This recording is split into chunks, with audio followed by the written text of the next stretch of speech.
Vamos mergulhar aqui numa ideia bem provocadora. A análise de hoje parte de uma tese, no mínimo, ousada.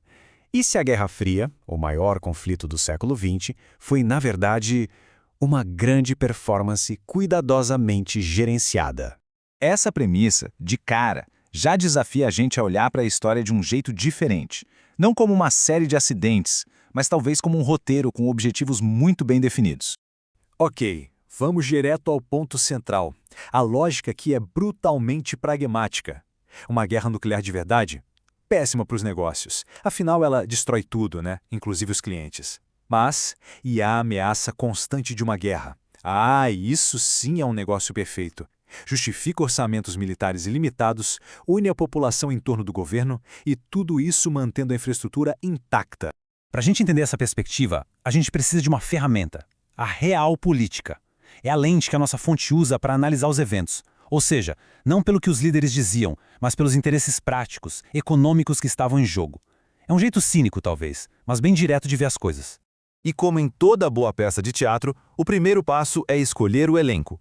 Vamos ver como a União Soviética foi escalada para o papel do novo grande inimigo. A mudança na propaganda é impressionante. Durante a Segunda Guerra, Stalin era o tio Joe, um aliado querido celebrado por Hollywood. Mas poucos meses depois da paz, a narrativa vira 180 graus. O antigo aliado se torna a ameaça existencial. A grande pergunta é: por quê? A resposta, segundo esta análise, está aqui, na economia. A indústria americana cresceu absurdos 400% durante a guerra. Como fim do conflito, o Congresso queria cortar os gastos militares, o que significaria um colapso econômico, uma recessão gigantesca, um problema enorme que precisava de uma solução ousada. E esta é a solução que a fonte propõe. O comunismo soviético, com sua ideologia ateísta, expansionista, era o vilão perfeito. Um inimigo tão, mas tão assustador que a população não só aceitaria, mas praticamente imploraria para continuar pagando os impostos que sustentavam toda a economia de guerra. Bom, com o vilão definido, o palco está pronto para o segundo ato, o modelo de negócios da Guerra Fria. Vamos falar sobre o complexo industrial militar e a doutrina da destruição mútua assegurada. Antes de a gente avançar, é crucial ouvir um alerta. E não veio de um crítico qualquer, não. Veio de alguém que conhecia o sistema por dentro como ninguém. Um presidente que também foi um dos generais mais condecorados da história. Em seu discurso de despedida, o Eisenhower não falou de liberdade ou democracia. Ele deixou este aviso. A interpretação da nossa fonte é clara. Eisenhower estaria dizendo que uma indústria de armas permanente precisa de um estado de conflito permanente para se alimentar. Se não houver uma guerra, eles vão criar as condições para uma. E isso nos leva à doutrina com a sigla ironicamente perfeita, MAD, ou Destruição Mútua Assegurada. A lógica era simples. Se ambos os lados têm armas nucleares, ninguém ataca. Mas o negócio por trás disso era um ciclo perpétuo. Um lado constrói, o outro precisa superar. É um ciclo de produção infinito, totalmente alimentado pelo medo. E qual foi o custo disso tudo? Pois é, trilhões de dólares. Dinheiro de impostos transferido direto para corporações construírem armas que, idealmente, nunca seriam usadas. Parando para pensar, é o produto perfeito. O cliente compra, estoca e 10 anos depois joga fora para comprar um modelo mais novo e, claro, mais caro.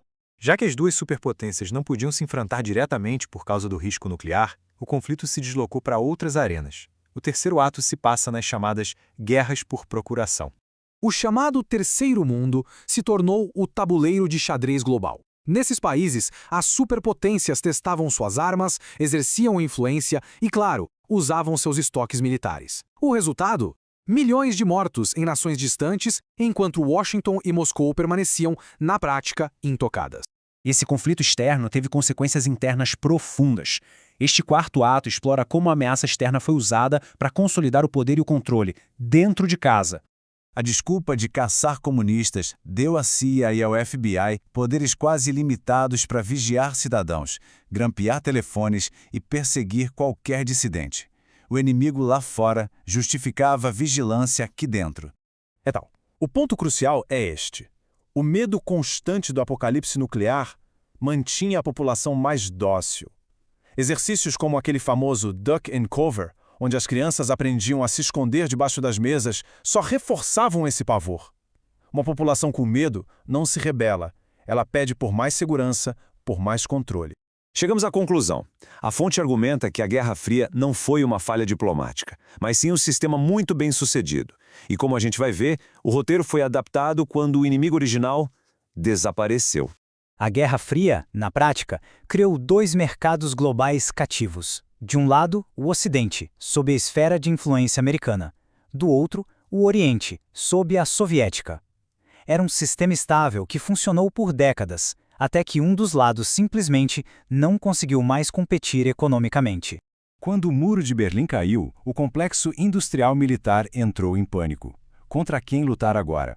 A fonte aponta que depois de uma breve pausa ali nos anos 90, um novo inimigo perfeito surgiu: o terrorismo internacional.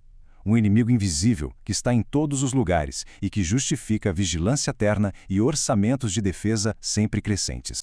E para finalizar, uma provocação da fonte. O argumento é que, enquanto a guerra por territórios e armas acontecia, uma outra, bem mais sutil, era travada no campo das ideias. O campo de batalha mudou das fábricas para as mentes. E isso nos leva à pergunta: o que é a guerra cultural? Uma questão para a gente pensar. Até a próxima análise.